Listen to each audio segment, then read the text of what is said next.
செவனப்பா இருக்குது இருங்க தரேன். 10 rupees. பார்த்தீங்கன்னா காபப் ஸ்டிக்கு ஒட்டடை குச்சி விற்றுக்கிட்டு வந்தாங்க. சரி ஓகே அவங்கக்கிட்ட அப்படியே 10 ரூபா கொடுத்து செவனப் வேறு வாங்கிக்கிட்டாங்க. இவர்கிட்ட நம்ம ஒட்டடை குச்சி வாங்கினோம். கடைசியில் பார்த்தா அந்த டஸ்ட் அடிக்கிறது இருந்துச்சுங்க. சரி இதுவும் ஒன்று வாங்கிடலாம். 85 ரூபா சொன்னார். ஓகே நம்ம பார்கெயின் பண்ணி நம்ம 50 ரூபீஸ்க்கு இப்போ வாங்கியிருக்கோம்.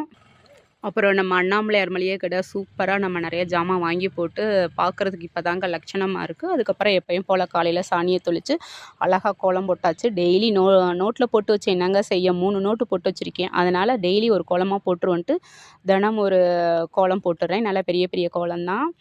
சரி வாங்க அப்படியே உள்ளே போயிடலாம். இப்போ அப்படி தான் இருக்குது நம்ம கடை பார்க்குறதுக்கு. சும்மா லட்சணமாக இருக்குது. அடுக்கி வச்சாச்சு. இந்த பக்கம் ஃபுல்லாக எல்லா திங்ஸும் வச்சுட்டு ஸ்டாக்கெல்லாம் அந்த பக்கம் வச்சுருக்கேங்க. இப்படி தாங்க ஓவரால் நம்ம கடை